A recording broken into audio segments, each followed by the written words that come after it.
Picture this. A beautiful spring afternoon at Chicago's O'Hare Airport. A fully loaded American Airlines DC-10 thunders down the runway, beginning what should be a routine flight to Los Angeles. As the massive jetliner lifts off, something unthinkable happens. The left engine rips away from the wing, flipping up and over before crashing back down onto the runway. The stricken aircraft continues to climb, trailing a mist of leaking hydraulic fluid and fuel. We're about to experience what happens when a mechanical failure caused by a maintenance shortage triggers the deadliest air disaster in American history. So stow your tray tables, fasten your seatbelts, and prepare for some extreme turbulence, because this is Final Boarding Call. Hello, and welcome to Final Boarding Call. I am your disaster-obsessed host, Alice. And I am Zach, who's not near as reluctant these days, but today a little tired. Zach, a reminder for the people before we dive in. Please like, rate, review, and subscribe wherever you get your podcasts.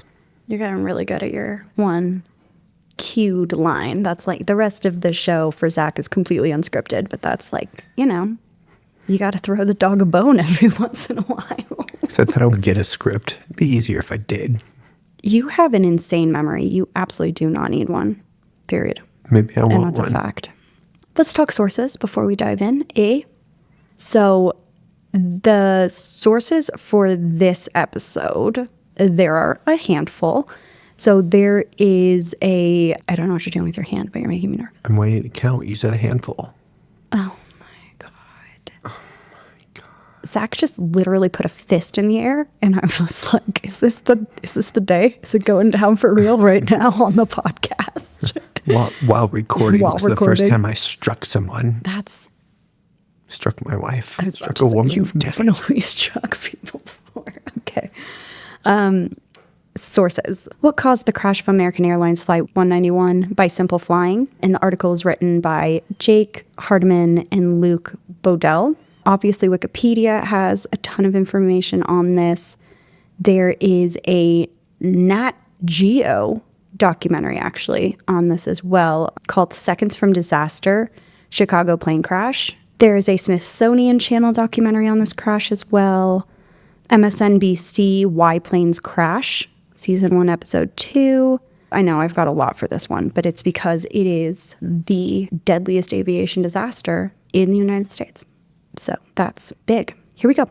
To understand the disaster of American Airlines Flight 191, we first need to understand the aircraft, the McDonnell Douglas DC-10. So, Zach, we are in the 1970s. We're back. It seemed to be a decade of a lot of plane shit going down. The DC-10 represented the cutting edge of aviation technology. This bad girl was a wide-body, three-engine jetliner that was designed to compete with the Boeing 747, which we are extremely familiar with, right? The Boeing 747 in economy class is a 10-seater aircraft. It has the little upper deck thing that we've talked about where, like, there can be cool stuff up there or nothing. I've never been up there, so... We're going to pretend it's nothing because we don't get to go there. I know. In my head, it's like an aquarium. It's definitely not that. I know, but in my head, it is. So the DC-10 might sound familiar to our listeners because we did talk about a DC-10 in our Japan Airlines Flight 907 and 958 episode, which involved a Boeing 747 and a McDonnell Douglas DC-10. And interestingly enough, that incident specifically takes place in January of 2001. So how crazy is it that the episode we're covering today is in the 70s?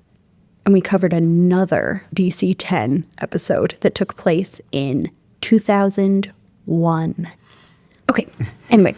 So with its distinctive 3-engine configuration, one under each wing and one mounted in the tail, the DC-10 could carry up to 380 passengers and fly intercontinental routes. So very similar to the 747. The specific DC-10 assigned to Flight 191 that day was registration number N110AA. It had been delivered to American Airlines in February of 1972, and it had logged just under 20,000 hours of flying time over its 7-year service life. So it's not old, it's not new, but it isn't like archaic. You know, I don't think 7 years for a plane is that crazy. 20,000 miles? I mean, I don't know. 20,000 hours? 20,000 hours. Pilots, let us know. It was powered by 3 General Electric CF6 engines. So that's actually interesting. I didn't know that General Electric made plane engines. Did you know that? When I think of GE, I think of a washing machine or a refrigerator. My mind does not go to plane engine. Well, you have to picture once upon a time anybody that was making, technology-based instruments of sorts. Yamaha made motorcycles and musical instruments and engines and all kinds of stuff. That's fair. So each of these engines was capable of producing over 40,000 pounds of thrust. So that's like having the power of around 800 family cars in each engine. And it had 3. What kind of family car are we talking about? Are we talking about the 70s where they had a small block Chevy? Small block Chevy. But the DC-10 had already experienced some troubling incidents. In 1972, a cargo door blew out on American Airlines Flight 96. And we are going to cover that story, so I'm not going to dive into it too much, but know that that happened and it was bad. Then in 1974, a nearly identical problem caused Turkish Airlines Flight 981 to have an incident as well. These incidents had raised questions about the DC-10's design, particularly its cargo door system, because there were 2 incidents involving the cargo door. However, modifications were made, and by 1979, the aircraft was considered safe and reliable. So, hey, there you go. American Airlines Flight 191 was scheduled to depart O'Hare International Airport in Chicago at 3 p.m. local time on Friday, May 25th, 1979, the start of Memorial Day weekend. Its destination was Los Angeles International Airport. Going to LA. Pretty lax on that name, if you ask me. Oh boy.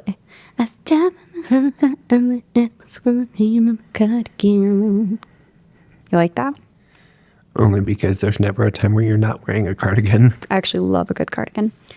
You're kind of wearing one right now. I am. Zach, have you ever flown in or out of O'Hare?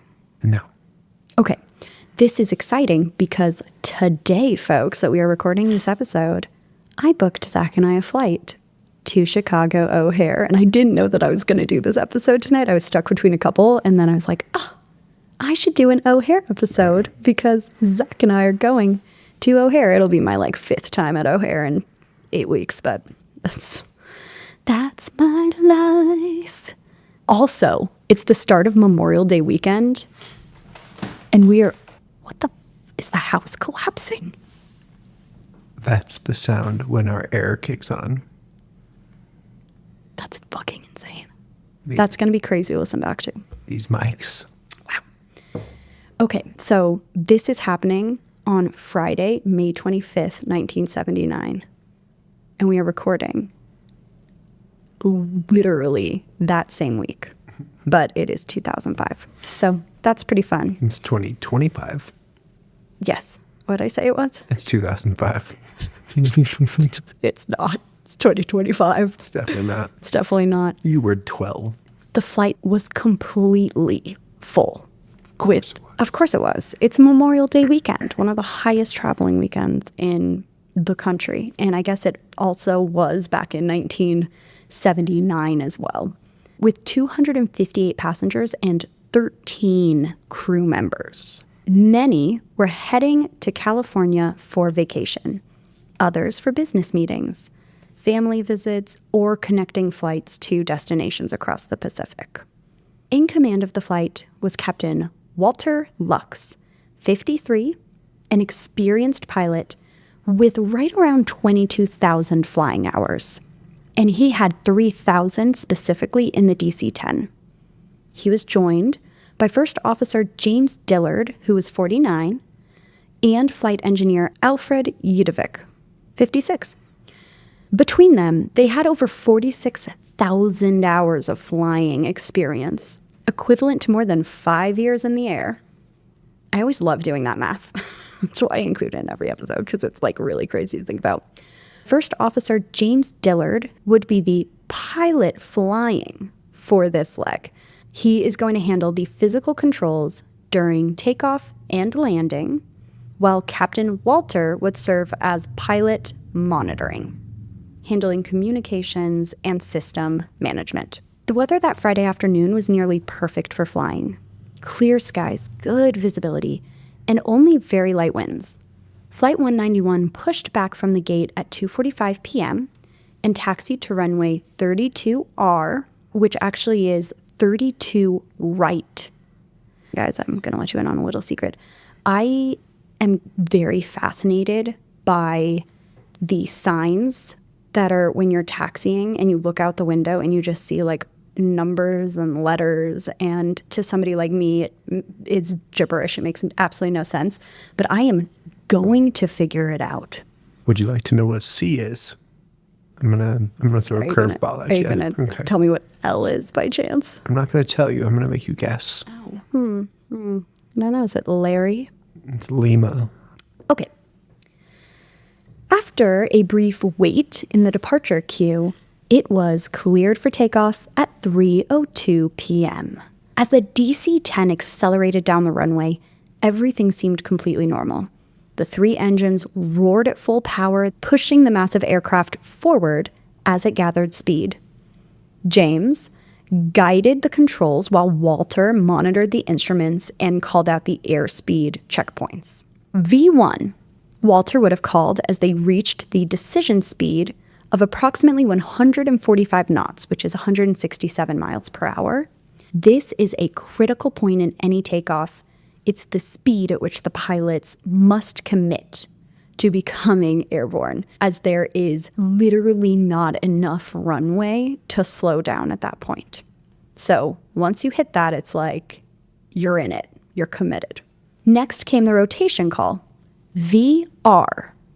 James pulled back on the control column. He raises the nose of the DC-10 to get it to take off. As the aircraft reached V2, which is the safe climbing speed, it lifted off the runway and began its initial climb. So anybody that has been in an airplane has experienced all of that, when the plane sort of feels like it naturally is lifting off of the runway. However, this moment, which in typical flying is exciting, uneventful, it would go catastrophically wrong.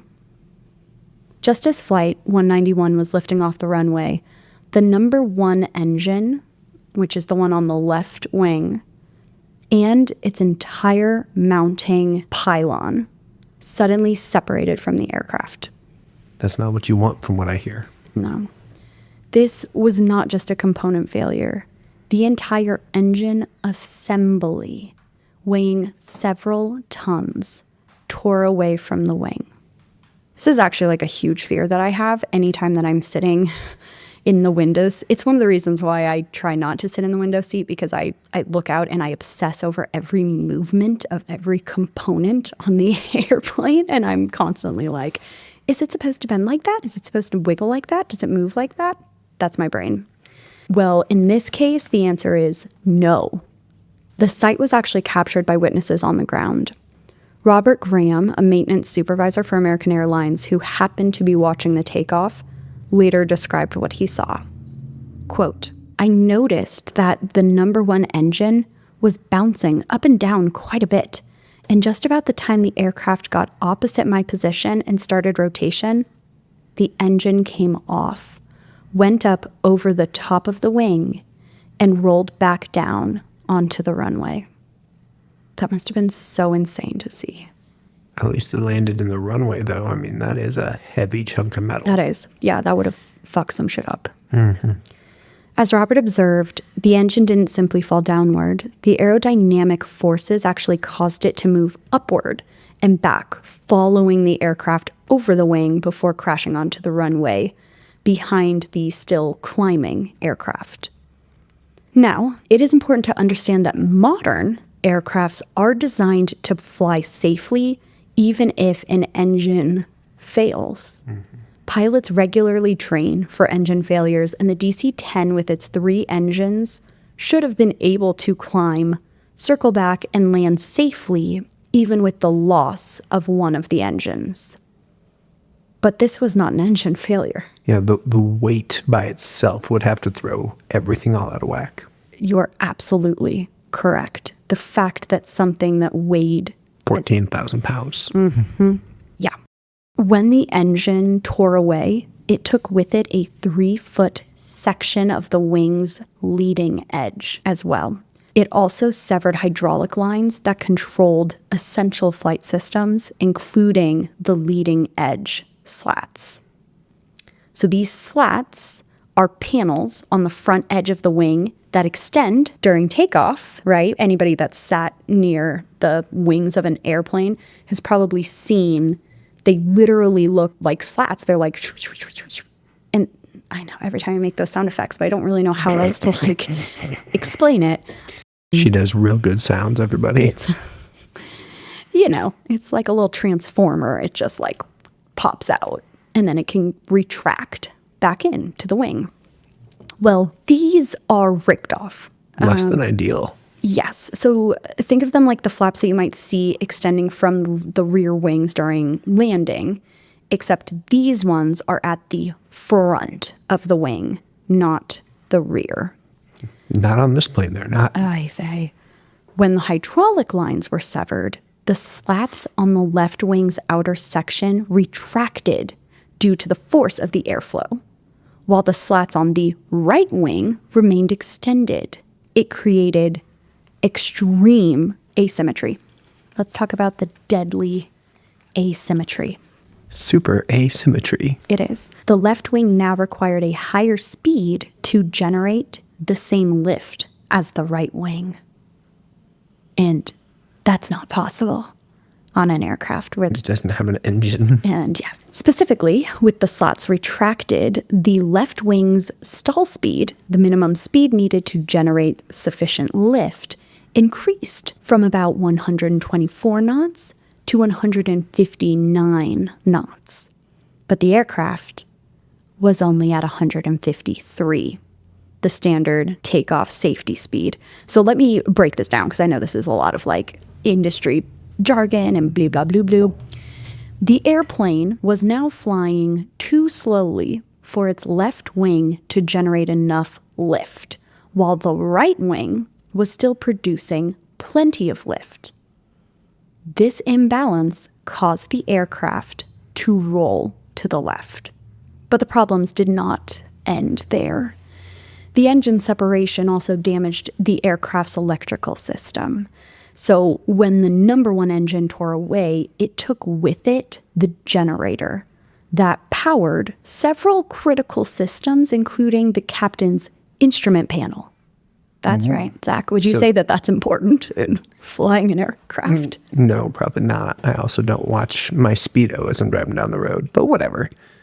I can imagine, though, that the captain is watching this thing like a hawk, and then all of a sudden it's black. I'm like, uh-oh. Bad. It also took out the stall warning system and the slat disagreement sensors as well. This meant that the pilots had no warning that the slats on the left wing had retracted, and they also did not receive a stall warning as the left wing began to lose its lift. So this all happened very quickly, and then the plane is just rolling. That's wild. Had they known about the slat retraction, they may have been able to increase their airspeed to compensate, which would have avoided the stall. Not sure if that's possible, but a couple places said that, like, well, maybe. We don't know. But I just don't think that there would have been enough reaction time because they don't even know what the problem is. that's so true. That's so true. But guess what we have that we can use to help put together this puzzle, Zach? An orange box. We do. Maybe even a green box. No, it's orange. Purple box. What the cockpit voice recorder captured in these moments is really haunting. Unlike modern aircraft, which record hours of cockpit audio, the CVR on this DC-10 operated on a continuous 30-minute loop. When the engine separated, it damaged the electrical system that powered the recorder, so only the sound of the engine separating and James exclaiming, "Damn," were captured before the recording ended. That's what he had to say. This whole thing's feeling quite funky in the air. He's like, damn, guess it's time to go down. Stop, Zachary. Maybe he's not a swearer. We don't know. That could be like a really big deal for him. I would have immediately just gone for like shit or fuck. But not damn. Okay. This loss of the CVR recording might seem unfortunate for investigators, but it actually provided very valuable information about exactly which electrical circuits had failed as a result of the engine separation. As the aircraft continued to climb, reaching around 325 feet above the ground, witnesses reported seeing a white mist trailing from the left wing, a combination of leaking fuel and hydraulic fluid. The crew was likely following standard engine failure procedures, maintaining the takeoff speed of 153 knots as specified in their training. But with the left wing stall speed now at 159 knots, this was 6 knots too slow. Yep. Right on edge. Yeah. What is it? Something and $1 short? A day late and $1 short? Day late and $1 short. And 6 knots too slow. The result was inevitable. The left wing stalled and stopped producing lift, while the right wing continued to lift normally. And this imbalance is what caused the aircraft to roll rapidly to the left. Flight 191 banked more and more steeply, eventually rolling to an angle of 112 degrees, which is nearly upside down. I mean, that's past 90 degrees. Math, geometry. I got that. Thank you. No, I just wanted to make sure that you were following. Okay. With the right wing pointed almost straight up into the sky.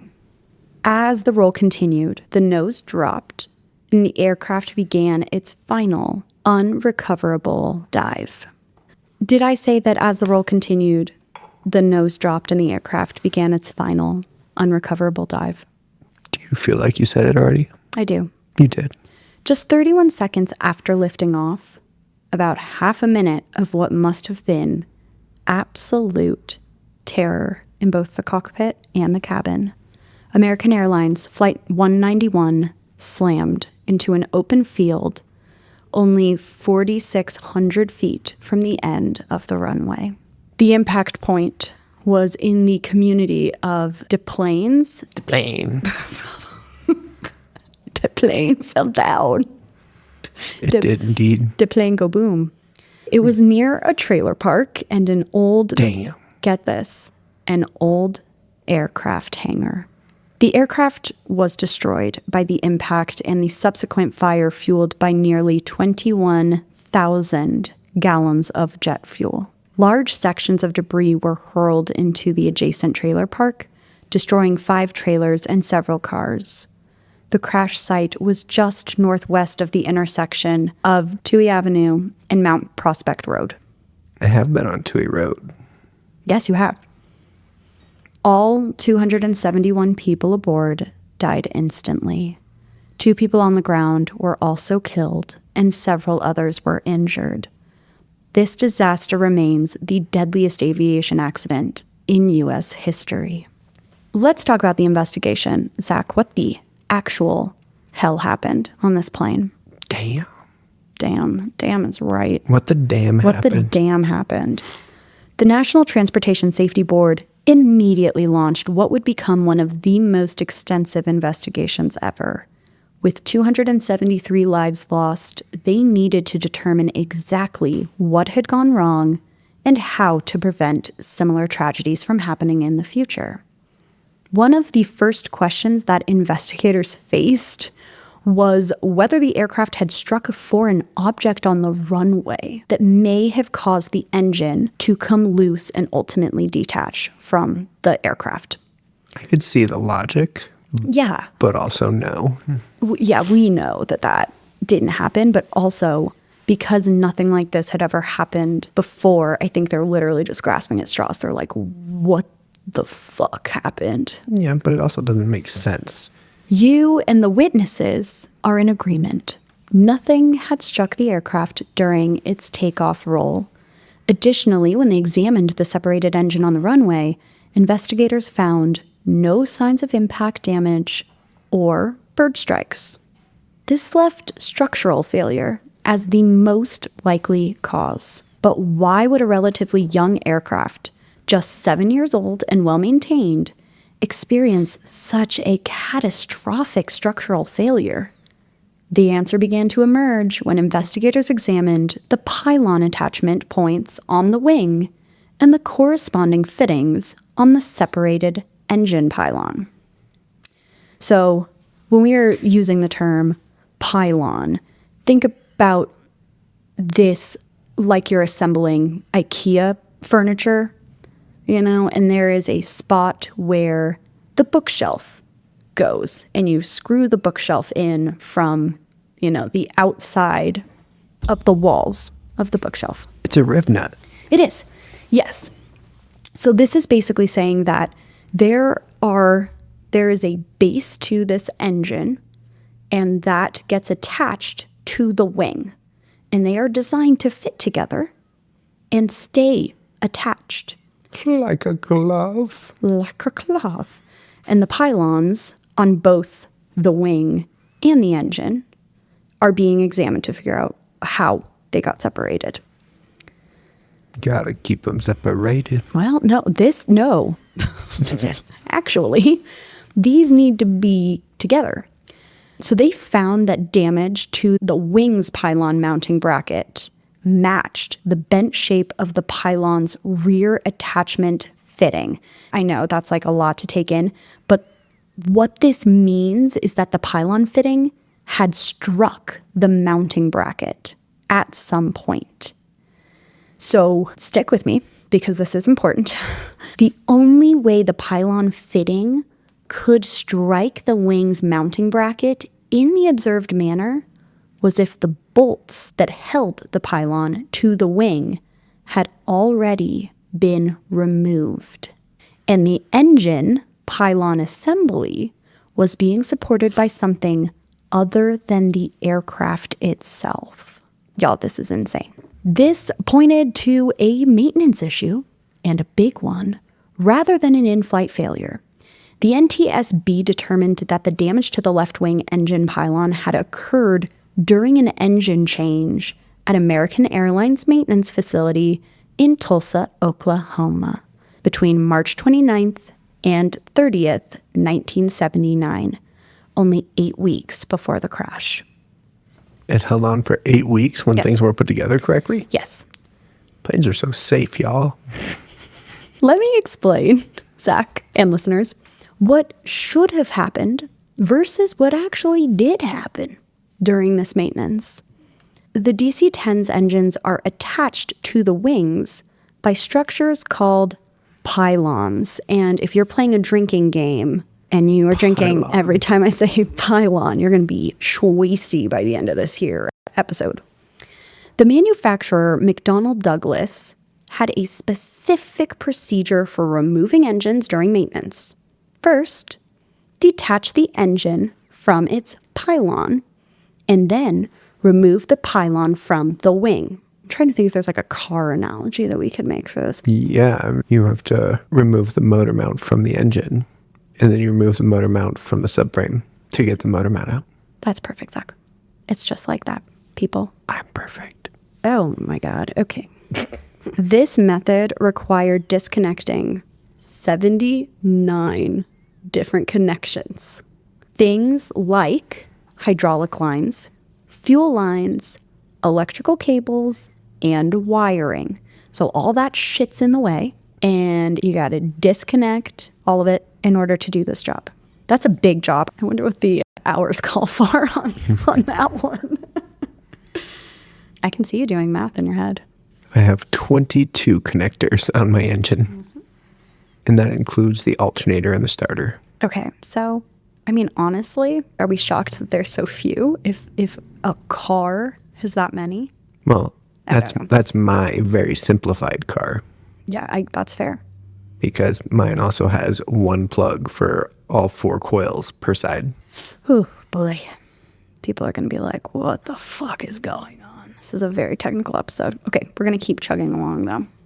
American Airlines, along with Continental Airlines and United Airlines, had developed a different procedure that saved almost 200 work hours per aircraft. So, what is this magical method, you might be asking, that's going to save 200 hours? Just disconnect the pylon. Instead of removing the engine and pylon separately, they would remove them together as a single unit. This reduced the number of disconnections from 79 to only 27, which not only saved time, but theoretically should have reduced the risk of errors in reconnecting all of those systems. The method that United Airlines used involved an overhead crane to support the engine or pylon assembly during removal and reinstallation. Literally an engine crane. Yeah, like what we have, but on absolute steroids. A bolt's a bolt. Bolt's a bolt, baby. However, American and Continental used a large forklift to support the assembly. And this is where the problem begins. When using a forklift to support the engine and pylon assembly, positioning had to be extremely precise. Forklift operators were guided only by hand and voice signals, as they couldn't even see the junction between the pylon and the wing. So they are working blind, right? I mean, you got to think they're like way down on the ground, right? Operating this huge forklift. There's a mechanic working on the assembly. Let's go back to the IKEA analogy. Even that basic, you have to line up the hole to get the bolt in. That's a pretty key part of this, except this is an airplane engine and a forklift being involved. If the forklift was not positioned correctly, the engine pylon assembly could rock and jam against the wing's attachment points. And unfortunately, that is exactly what happened during the maintenance on this airplane. The mechanics started disconnecting the engine and pylon as a single unit, but a shift change occurred halfway through the job. During this interval, even though the forklift remained stationary, its forks supporting the engine weight of the engine and pylon moved downward very slightly due to a normal loss of hydraulic pressure associated with the forklift's engine being turned off. Well, I tell a lot of people, not so many hands in the cookie jar means less lost bolts. It's so true. It's so true. Oh, boy. Well, Zach, this slight movement caused a misalignment between the engine pylon and the wing. When work resumed, the pylon was jammed against the wing and the forklift had to be repositioned. The resulting stress caused damage to the pylon attachment structure. Damage that was not immediately apparent and didn't cause an immediate failure, but eventually developed into fatigue cracking. This cracking worsened with every takeoff and landing cycle during the 8 weeks that followed. The aircraft flew approximately 200 flights after this, before the attachment finally failed. Yeah, so this is already pretty nuts, but there is actually more to this story. The investigation revealed that American Airlines was not alone in these practices. Inspections of the DC-10 fleets at multiple airlines revealed that several aircraft also had fatigue cracking and damage to their pylon mounts. Oh, this was about to happen again and again and again. caused by similar maintenance procedures. When confronted with evidence of these maintenance shortcuts, McDonnell Douglas stated they, quote, would not encourage this procedure due to the element of risk, end quote, and had so advised American Airlines. So they basically were like, we told them, they did it anyway. Meh. However, Pass the buck. I mean, they admitted that they, quote, did not have the authority to either approve or disapprove the maintenance procedures of their customers, end quote. And that really is the true case. Like once Boeing, once, McDonnell, once these guys sell the airplanes, it's up to the airlines to do the maintenance on them. I mean, I'm not going to stop doing something because Toyota tells me not to. Oh, folks, that's a true statement. Hashtag not OSHA approved or Toyota or anyone approved. This statement highlights a fundamental issue in aviation system safety oversight, the division of responsibility between manufacturers, airlines, and regulatory agencies like the FAA. Speaking of the FAA, the investigation found that they had failed to detect and prevent the use of these improper maintenance procedures. There were deficiencies in their surveillance and reporting systems that should have caught these issues before they led to disaster. Beyond the maintenance issues, the NTSB also investigated why the loss of one engine and a section of the leading edge had led to such a catastrophic loss of control. After all, the DC-10 was designed to fly safely with one engine inoperative. Now, obviously having an entire engine removed is pretty extreme in comparison to just one of them stopping, thrust, not working. The key factor was the slat retraction on the left wing. So unlike some other aircraft designs, the DC-10 did not have a separate mechanism that would lock the extended leading edge slats into place. So it relied on hydraulic pressure to keep them extended. When those hydraulic lines were severed, airflow over the wing forced the left wing slats to retract. Zoop, sucked that thing right back in, straight up turtled. And airflow over the wing forced left wing slats to retract, causing the aerodynamic asymmetry that ultimately led to the stall and the roll. I'm so fascinated by all of this. I have so much to learn. I feel like I need to go to flight school or something, but instead I'm just going to ignorantly tell people about things that I am not qualified to tell them, which is really the name of this podcast. We're Americans. That's what we do. We're just ignorant Americans. It's fine. The NTSB conducted wind tunnel and flight simulator tests to understand the aircraft's behavior over the engine. After the engine detached and the left wing slots retracted. Those tests confirmed that the damage to the wing's leading edge and retraction of the slats had increased the stall speed of the left wing from 124 knots to 159 knots, making a stall inevitable at the speed that the aircraft was flying. So nothing they could have done. That's what that all boils down to. Mm-hmm. Final critical finding here, Zach. The warning systems that should have alerted the pilots to the impending stall. The DC-10 had two systems. The slot disagreement warning light, which should have illuminated after the uncommanded retraction of the slats, and the stick shaker on the captain's control column, which activates close to the stall speed. So that should have given a little shake, the control column, and then obviously this light should have illuminated. However, these were both powered by the electric generator, which separated. Was not generating. So, after months of meticulous investigation, the NTSB released its final report on December 21st, 1979. The verdict was clear.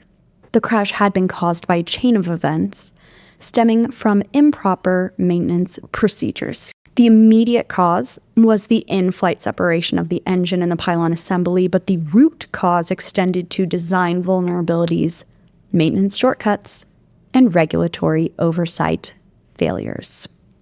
Okay, let's talk about what they did about this. I mean, this is the biggest crash in U.S. history, so something better happened, right? You think? Yeah. On June 6th, 1979, this is only 2 weeks after the crash, the FAA took the unprecedented step of grounding the entire DC-10 fleet in the United States.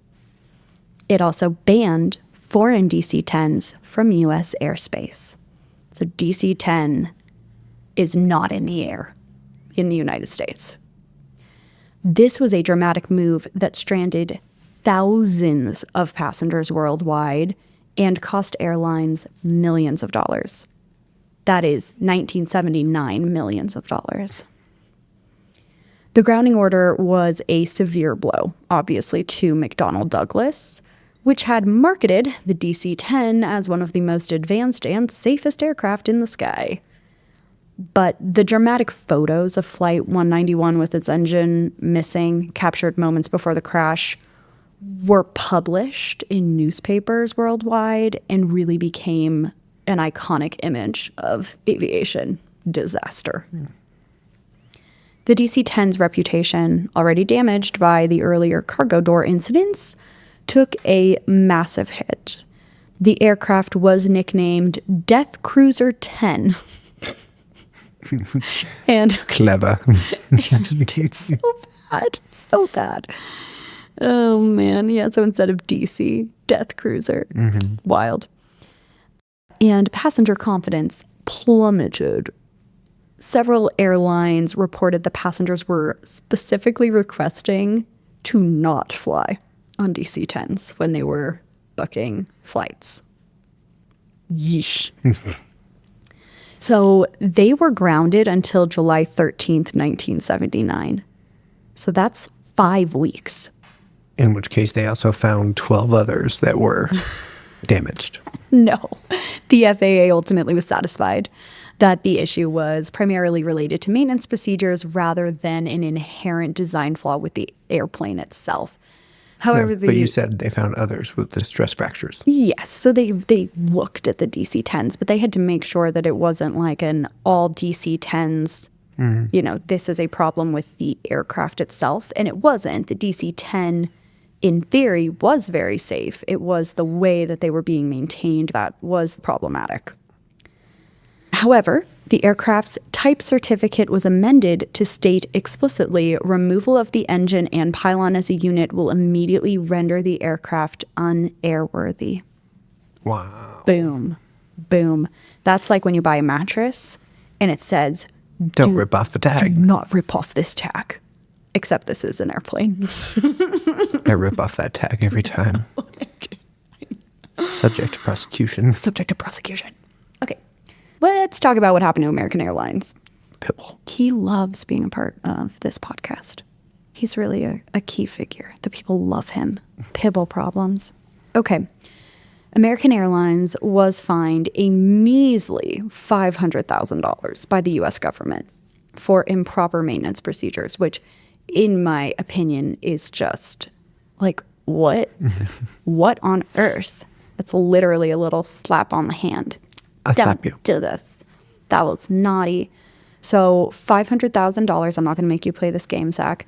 In 1979 money is equivalent to around $2 million in today's money, which still, in my opinion, is just like... You picture the money that they're making. Kidding me. Yeah. Kidding me. These companies make $2 million a day. They make much dollars. So for me, that just is not significant at all. The human toll within the maintenance organization was also very severe. Earl Russell Marshall, a crew chief at American's Tulsa maintenance facility, who had been involved in the maintenance procedure on that particular plane, died by suicide the night before he was scheduled to be deposed by McDonnell Douglas attorneys. So that is, that's really horrible. And whatever his involvement with this was, obviously, it's another life that was taken by this crash. The crash led to significant design and procedural changes in the aviation industry.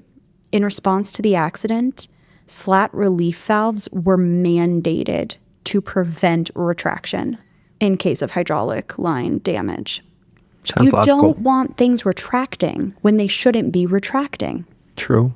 It's as simple as that. You don't need to be a, airline mechanic to figure that one out.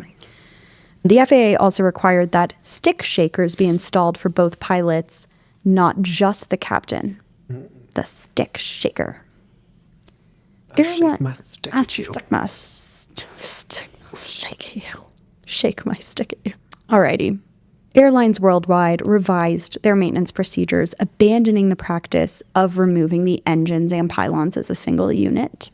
McDonnell Douglas issued service bulletins to improve the pylon attachment design and provided detailed guidelines for proper maintenance procedures. For the victims' families, the path to closure was long and painful. For 32 years, the victims had no permanent memorial at the crash site. But finally, in 2011, a memorial was dedicated through the efforts of a 6th grade class from a school in Chicago.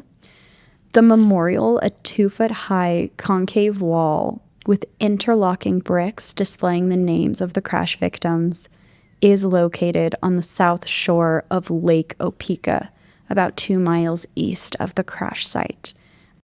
And Zach and I obviously will go and visit this memorial and pay homage to the victims of this terrible incident. You didn't even know that was on the itinerary, but it's happening.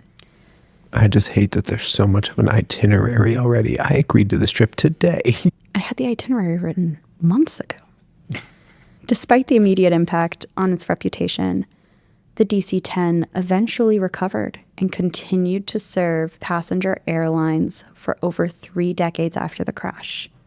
Production ended in 1988, but many DC-10s were later converted to cargo use. The last passenger DC-10 flight was operated by Bangladesh Airlines in February 2014, marking the end of an era that spanned more than 40 years. The crash of Flight 191 changed how the aviation industry approaches maintenance procedures and regulatory oversight. It highlighted the need for better communication between the manufacturers, the airlines, and the regulatory agencies. That is so important and so critical. If there is something that the airlines should not be doing to maintain an airplane, they have to know. Yeah. It's just wild. It led to improved warning systems and redundancies in critical flight control systems as well. And it underscored the importance of considering the potential consequences of maintenance shortcuts, no matter how time or cost effective it might seem for the airline. You cannot be cutting them corners. This disaster also changed how we think about aircraft design. Modern airliners now incorporate way more fail-safe systems and redundancies to prevent a single failure from leading to catastrophic consequences. This was obviously the worst airline disaster as far as fatalities go in the United States, and it changed a lot of stuff. It had some pretty important rippling lessons learned. Okay, Zach, that is our story for today. Any thoughts? Well, damn. I know. Sounds fucking heavy, huh? And very technical. I like the technical side of things, but that's probably just because I am mechanic or whatever. You are. But I'm glad that you could geek out on this one, and hopefully some of our listeners also geeked out. Hopefully I did an okay job of explaining the doohingies that connect to the other doohingies. Well, people, if you enjoyed this episode, please rate, review, subscribe wherever you get your podcasts. We are on Instagram. We are on Facebook. We have a discussion group, and we would love to hear your thoughts. So comments, message us, email us, do your thing. Someone talk to us. Is anybody out there? And please, join us next time when we will be exploring another transportation disaster story. Until then, remember to stow your tray tables, fasten your seatbelts, and prepare for the unexpected, because not every trip reaches its final destination. Good. Bye. Good one, Zach.